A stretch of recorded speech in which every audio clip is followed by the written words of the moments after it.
So the first question is, which of the following maternal conditions are classified as MWHO class 4? So MWHO class 4 कौन से है, indicating that pregnancy is contraindicated. Now that I've mentioned it in the question, in your exams you wouldn't be knowing. And I mean, this wouldn't be given that class 4 matlab contraindicated. It is implied. Is there any issue? See, okay. See, the answer is going to be quite easy. If you might seem that you might think that the answer is easy, but the point of discussing these questions is that you understand the thinking behind it and you understand these guidelines. So, of course, the answer might seem very easy at the outset. So, first of all, the question is, what is MWHO class 4? And what are these categories? What are these classifications? Now, when I had studied these guidelines, the 2018 ones, there was only WHO class 4. Even your Williams is going to state it as WHO class 4. So, what is MWHO? And secondly, the latest guidelines also say there is something called as MWHO 2.0. 2.0 भी है. So, ये क्या additions है? That is what I'll be first discussing. So for the first question, I'll be inserting a chart. You would be able to see the chart. So this chart, very important. Okay, so I'll just increase the size of this chart. It's a huge chart. So if I'm going to look at this chart, वो थोड़ा pixelate हो रहा है, unfortunately. So basically, there's a bit of breaking down of the chart. I'll just no problem. I'll just write down all the things that are important. So first of all, you need to know what is the meaning of each and every class over here. So first of all, there was WHO classification of heart diseases in pregnancy. Heart disease in pregnancy. This classification was merely an etiological classification.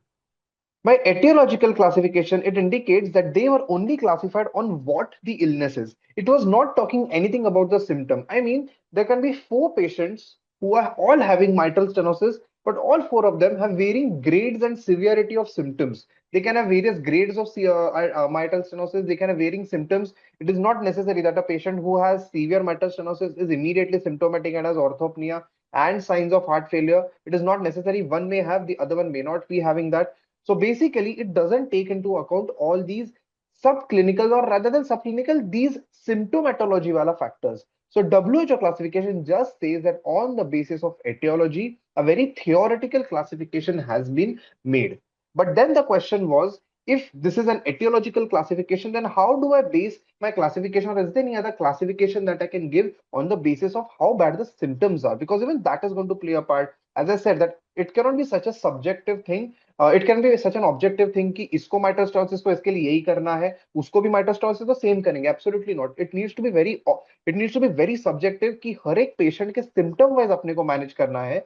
So to augment this, we have borrowed from medicine, that is NYHA classification, and this NYHA classification is going to be a functional classification. By functional, it indicates कि मेरा day to day functioning जो है, the functioning of my day to day routine, it can be jogging, or it can be mere walking, or it can simply be me at rest, and I'm just, even at rest I'm getting orthopnea or I'm getting palpitations.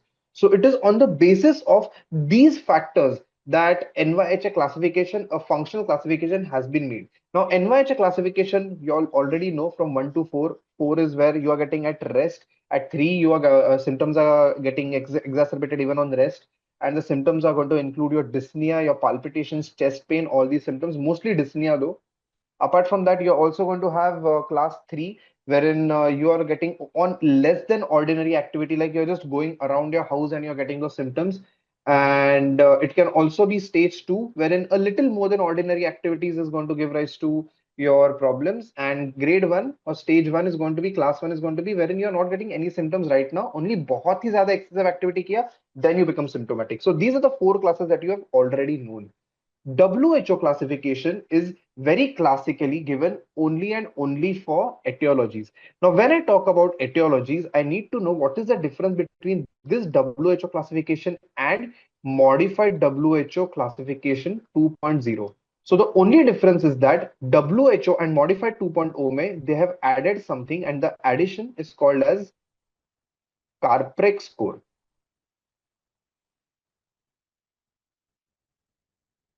A Carpet score is something that I'll be showing you all a little later in today's class. So Carpet 2.0 को add हमने किया WHO के साथ and the combination is now called as MWHO 2.0.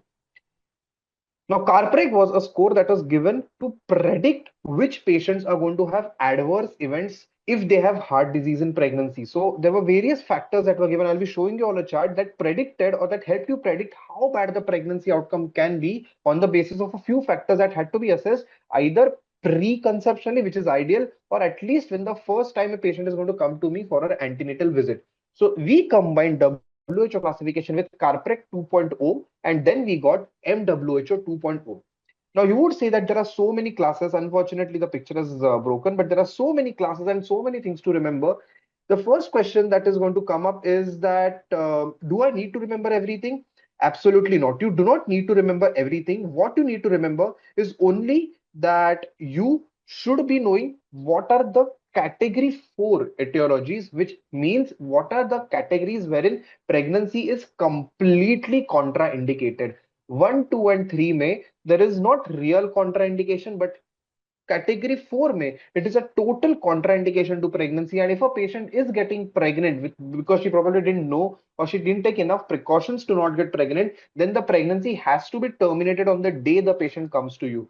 So that termination can be either as an MTP, that is medical termination of pregnancy, which is going to be a good outcome for that female, or a little worse outcome is going to be she's in a second or third trimester and then she has to undergo a cesarean section to terminate the pregnancy. But the point here is the pregnancy should not be allowed to occur, or if it has occurred, then it should not progress by even 1 day after the point she comes to you. So that is the actual meaning of class 4 or category 4 of MWHO.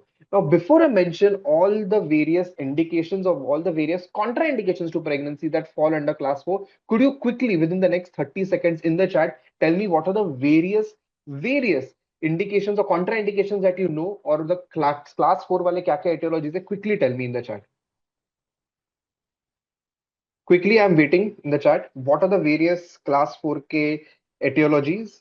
Also, by the way, while you're typing, you all should also know ki if there is a patient who has class 1, then that patient should at least show once during a pregnancy to a cardiologist so that he or she, the cardiologist, evaluates that patient and tells what is the current status of the heart disease. Category 2 agar hai, then it is recommended that at least she goes to that cardiologist twice or thrice in pregnancy. If it is category 3, then it is recommended that in every trimester she goes and shows to the cardiologist. And agar category 4 hai, to fir to pregnancy ko contraindicate hi karna hai, she should stay admitted in the hospital itself, and the hospital should be one that has a cardiologist on call for the entire duration of 24 hours. So, a lot of people have given several answers. Hypertrophic cardiomyopathy, Eisenmenger is the single most common answer given, and aortic stenosis. Aortic stenosis, that's not a great answer, I would say. Marfan syndrome, again, not a great answer, I would say, because you have to be a little more specific. Marfan syndrome is not the problem. The problem is the aortic root dilatation that occurs with or the aortic root dilatation or the aortic dissection that can occur with Marfan syndrome. I'll come to that. I'll explain what it is now. So let me answer. Most of the answers, by the way, that have been given are correct. All I'll say is you have to be a little more specific whenever you're coming to things like uh, Marfan's or yeah, aortic stenosis. Yeah, right. Now people have corrected their answers. So what are these contraindications or class 4 indications? So MWHO 2.0 etiologies are the ones where pregnancy is contraindicated. In them, what we have is the commonest is going to be severe aortic stenosis. Severe aortic stenosis matlab the aortic valve area is less than 1 centimeter square. Secondly, the second most common answer is Eisenmengerization. What is Eisenmengerization? Very simple, that your shunt has reversed and it is a right to left sided shunt now. Basically, it has become into a cyanotic heart disease. So Eisenmengerization. So because of the excessive pressures from left to right shunt, it has now gotten reversed and now there is right to left shunting of the blood. So Eisenmengerization. Apart from that, but a very interesting point that you all should know, Why is it contraindicated? ये याद कैसे रखना है? So, or and if you'd ask me, कि severe mitral stenosis, why isn't it a part of this? Then there's a nice answer to it. In aortic stenosis, it is directly your aorta which is not going to get enough blood because of the stenosis. Now, if your aorta is not getting blood, then your blood is not going to be able to reach your uterus and there is going to be malperfusion that is going to occur. That is the first thing. Secondly, in ischemicalization, once there is right to left shunting and there is cyanotic blood or deoxygenated blood in your systemic circulation to compensate your oxygenation levels, because your oxygen levels are going to drop down. They are going to be around 85, 90 or even 80, 85. To compensate for that, your body will start making more RBCs. So those more RBCs are going to increase the viscosity of your blood. The moment viscosity increases, then there are two factors which are going to attribute to poor fetal perfusion. The first was already the hypoxia that was there. A baby cannot really survive below 90 SpO2 saturation. अगर 90 के नीचे जाते हैं तो वो baby is going to start getting distress, and at 85%, mostly the babies are going to have an IUFD. And also the increased viscosity will make it difficult for that thick blood to flow through the small spiral arterioles, which is why the blood is going to find it very difficult to go through the maternal circulation to the fetal circulation, and that is going to lead to malperfusion, and that is going to eventually lead to either spontaneous multiple abortions, or if even if the baby survives, then there is going to be fetal growth restriction or IUFD. So this is the reason why deoxygenated blood in the systemic circulation or any cyanotic heart disease is a contraindication to pregnancy.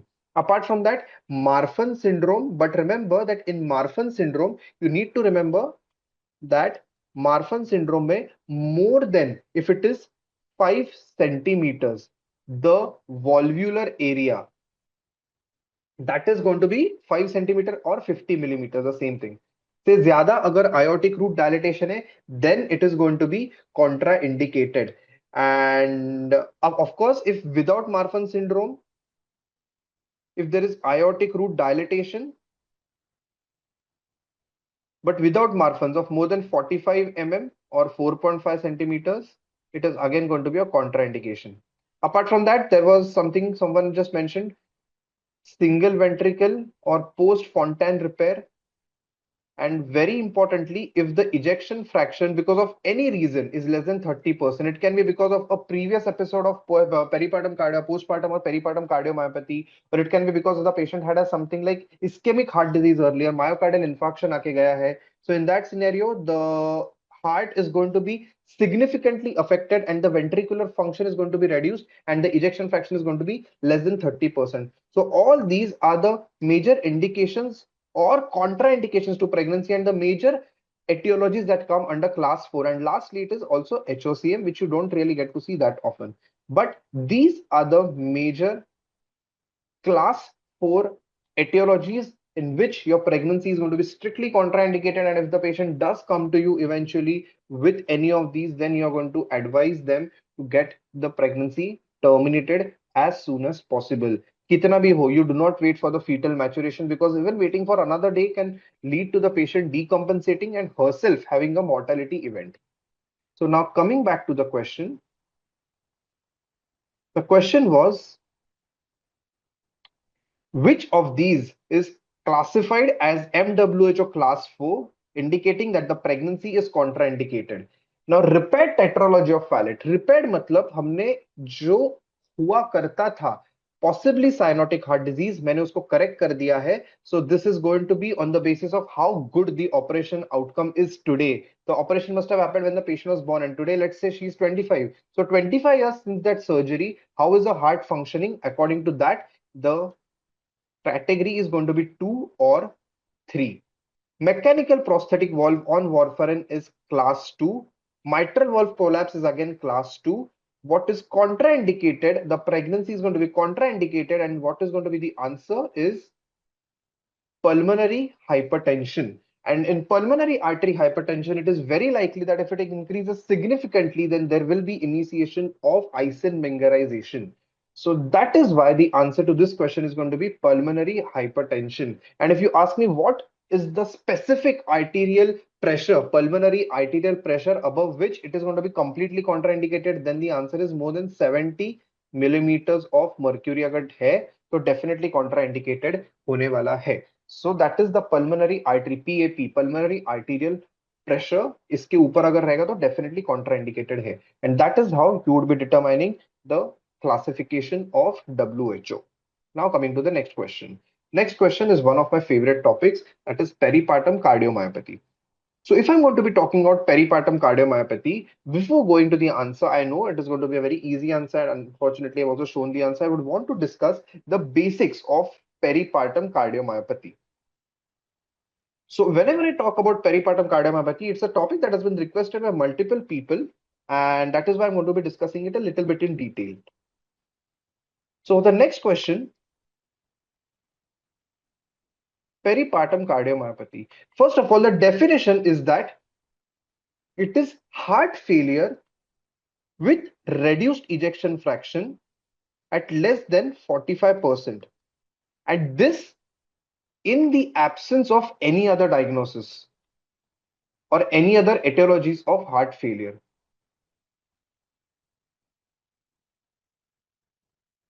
So basically, the only thing that you can attribute it to is going to be your pregnancy. So basically, it's a diagnosis of exclusion once you have excluded everything. One of the last differentials before you come to PPCM is going to be myocarditis. Viral myocarditis हो सकता है, bacterial myocarditis हो सकता है, बहुत सारे reasons है. Covid में तो myocarditis बहुत ज्यादा हो रहा था. But remember that whenever there is myocarditis, it is going to be the second strongest differential to peripartum cardiomyopathy. The differentiation between both of them can be done on a cardiac MRI. So, peripartum cardiomyopathy, why does it happen? And the first thing that you need to know that it is called as peripartum because it can occur at any time around the time of delivery. And when I say around, it is not necessarily intrapartum or postpartum, but it can also occur antepartum period mein. So whenever this is going to happen, you would ask me, so what is the pathogenesis? Now, everyone knows that one very important molecule that is implicated in the pathogenesis of PPCM is prolactin. Now, prolactin is something that increases in every single female because, of course, she has to produce milk from her breasts for lactation after delivery. So, basically, prolactin levels, in fact, start increasing right from the third trimester and they peak around the time of delivery and immediately a few days after that, and then they stabilize. They fall down, but they stabilize and they stay in the body until the female does not wean and still, and by the time she is still feeding, it is going to stay at a higher level. So basically, prolactin is there in every female, but we do not have every female who gets peripartum cardiomyopathy. Then the answer is again two-hit hypothesis. A few people even say there are multiple hits involved, but a two-hit hypothesis is very easily explainable thing. So what is this two-hit hypothesis? Now we have studied this two-hit hypothesis in our pathology. So ये pathology में जब हमने पढ़ा था, the first hit used to be a genetic predisposition. Basically, you are genetically predisposed to developing this, and the second hit is going to be a risk factor. Now, this risk factor in this happens to be prolactin, which is present in all women. But apart from that, one more risk factor can be ethnicity. So ethnicity में Indians are not really as most of the metabolic disorders of heart and everything. जैसे Indians सब जगह list में first रहते हैं, यहाँ पे Indians first नहीं है. Indians come under, जो Asians है, they come under third to fourth most common ethnicity who gets it. But these are the two major risk factors. उसमें से prolactin is something that is constant in all. So what exactly happens? So what happens is there are a few genes that are involved. What are those genes? Just for the people who would want to know, जिनको factually पता रहना है, TTN gene है. वो मेरे को नहीं लगता है कि किसी को याद रखना भी चाहिए. BAC3 and DSPG. So these three genes, whenever they are mutated in females, this gene is going to cleave or it is going to break down prolactin into a few of its smaller molecules called as 16 kilodalton molecule of prolactin. This 16 kilodalton of prolactin is going to be a problematic thing because it is going to act like a free radical. Or we can also say that it is going to give rise to several free radicals in the body. Not just this also happens to be by itself an anti-angiogenic factor. ये anti angiogenic हमने कहीं पे तो पढ़ा है, कहाँ पढ़ा है मुझे फटाफट चैट में बताओ. I will come back to it. Now this both are going to destroy my endothelium So it is going to lead to endothelial damage or endothelial dysfunction throughout the body. And this is also going to cause damage to my cardiac myocytes or myocardial cells. Now, whenever my endothelial dysfunction is going to occur in my entire body, whenever the endothelium is damaged at any point in the body, it is going to lead to multiple clots, platelet plugs that are going to be formed. And apart from that, it is going to lead to global vasodilatation. Apart from that, the cardiac myocytes, when damaged, it is going to affect the pumping function of the heart. The myocytes are not going to be able to pump blood, and that will lead to something called as dilated cardiomyopathy. So basically, the heart is going to have failure of the ventricles or systolic failure होने वाला है because pump नहीं हो पा रहा है and the heart is just lying dilated. Now this anti-angiogenic, as I have just asked, कहाँ पे हमने पढ़ा हुआ है ये? Yes, the correct answer is pre-eclampsia. Pre-eclampsia में there were two anti-angiogenic factors, उसमें से एक था SFLT2. ये SFLT2 होने वाला है pre-eclampsia में ज्यादा. So if this SFLT2 combines with 16 kilodalton of prolactin, it is going to increase the intensity and the severity of peripartum cardiomyopathy even more. And which is why a lot of patients with severe preeclampsia end up getting peripartum cardiomyopathy. It is one of the biggest risk factors, and this is the common etiological agent. And this is basically the pathophysiology of peripartum cardiomyopathy. All these factors.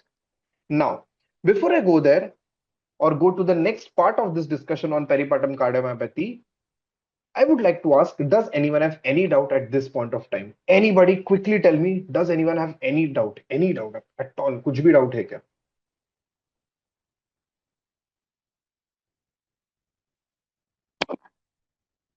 Quickly tell me if everyone is understanding whatever I've taught so that I can proceed.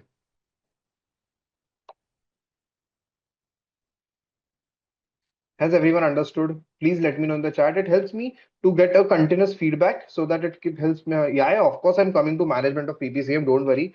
मेरा आधा PPCM का discussion बाकी है. Just tell me यहाँ तक सबको समझाएगा. Quickly tell me about it. Okay. So अभी हो गया PPCM.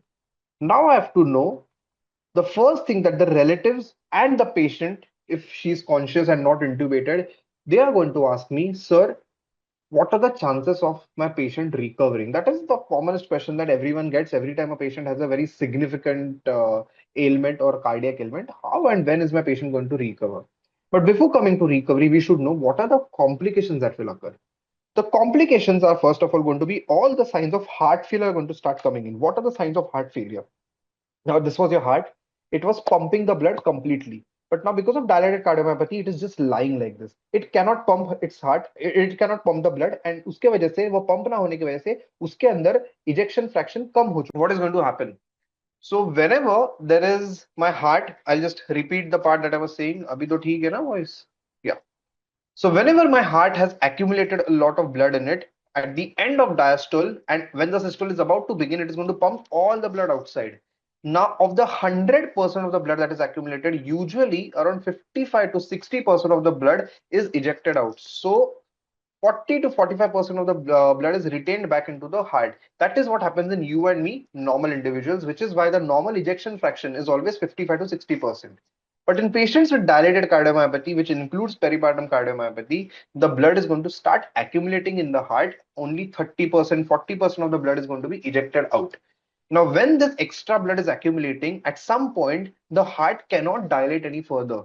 Now, the heart will start sending the blood backward. So, there are going to be back pressure changes that will happen. So, first of all, there was systolic dysfunction. Why was there systolic dysfunction? Because the heart was unable to pump because of the myocyte damage, the myocardial damage that had happened because of the free radicals.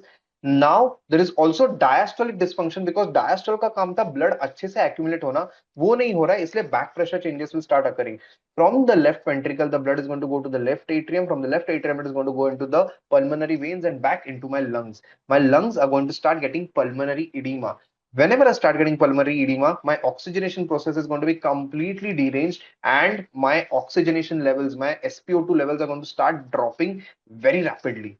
This is going to be one of the first classical symptoms, that is breathlessness or dyspnea and drop in my saturation levels, which is going to be a very classical sign of heart failure. If this doesn't even stop there, then the blood is now going to come back through the pulmonary trunk into the right side of the heart and then back into my inferior vena cava and lower body. So the signs of congestive heart failure, edema and liver cardiac cirrhosis of the liver, ये सब चीजें होनी शुरू होंगी. So basically there is going to be a complete cascade of back pressure changes that are going to start, and that is why whenever there is left ventricular plus right ventricular failure, it is going to be one of the predictors of a very poor outcome, because दोनों functions heart के fail हो चुके हैं.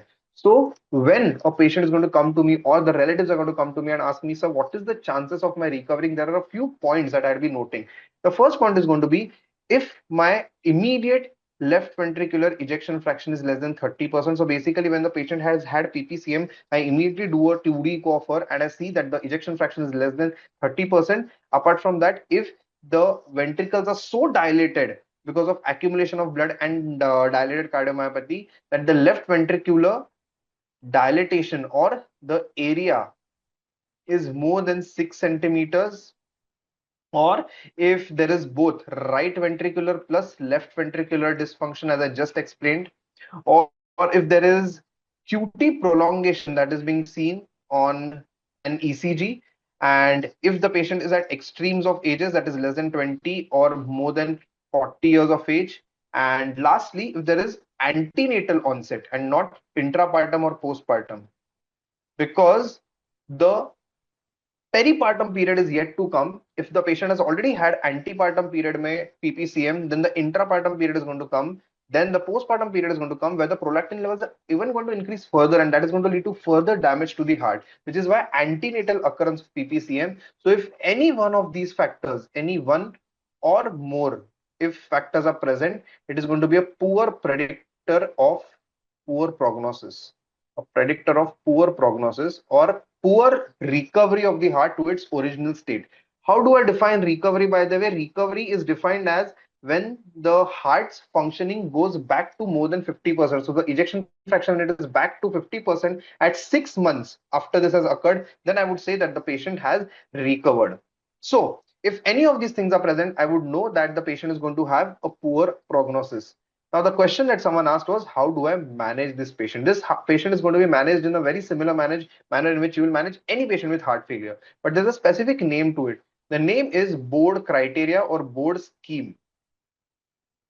Board में full form है, B से आता है ब्रोमोक्रिप्टिन, ओ से आता है ओरल एंटीकोएगुलेंट्स, ए से आता है anti heart failure drugs, R से आता है वेजो रिलैक्सेंट्स एंड डी से आता है diuretics.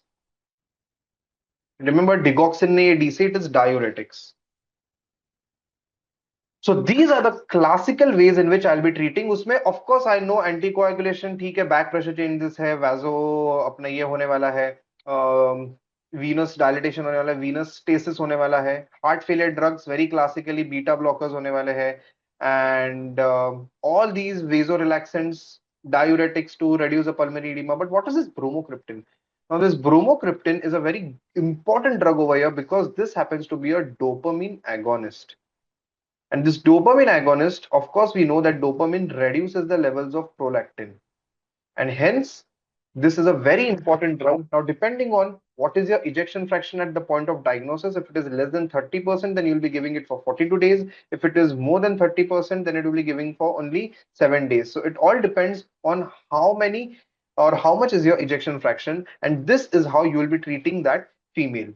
Of course, when the patient is going to ask you, what is my recovery or my chances of recovery, then I'll tell her that I wouldn't be telling that to you right now. You will be coming back to me every month. I'll be doing your 2D echo. And at the end of 6 months from now, if your ejection fraction has gone up above 50%, then I would say that you have significantly recovered. The next question, very obvious question, is going to be, sir, what about my further pregnancy? Should I be able to conceive? Then you will tell her that I again cannot tell this to you right now. If your heart recovers within the next 6 months, मतलब 50% से ज़्यादा हो जाता है, which happens in 50% of the patients, then a great thing. If that stays the way it is, and then you can conceive next time. But do not rely on this. Whenever you are planning to conceive, come back to me. I'll do a 2D echo of yours again. And at that point of time, if your ejection fraction is more than 45-50%, you can safely conceive. But remember, you are genetically predisposed, and there is a chance that you are again going to get peripartum cardiomyopathy. Remember, even preeclampsia has genetic predisposition. So there is a chance that you will also get preeclampsia, and that is going to worsen your outcome of peripartum cardiomyopathy. So even if your ejection fraction has improved, try avoiding conceiving. But if you still want to, you can go ahead, but it is going to be fraught with risks. Whereas if the patient's ejection fraction stays less than 45%, just don't conceive. If you conceive, you are going to be, if especially your ejection fraction is less than 30%, then you are going to fall in the bracket of WHO class 4. Today itself in the OPD, I have had one such patient, jiska ejection fraction 25% hai since first trimester, but she was just not willing for MTP. Now she has reached 30-32 weeks. कैसे कैसे every month 2D echo करके diuretics देके beta blockers देके we are trying to pull her on. But that is how we are going to be managing a patient with peripartum cardiomyopathy. Did everyone understand this part, the management part? Quickly tell me, and then I'll proceed to the next question. So the answer to this question is going to be predicts poor recovery, ejection fraction less than 30%. Left ventricular end diastolic diameter अगर more than 60 होता, 60 mm, which is 6 centimeter, so it would have been bad. Ejection fraction more than 30% is a slightly good thing. And BNP levels less than 500, nahi, more than agar 500 then it will indicate heart failure. BNP is brain natriuretic peptide.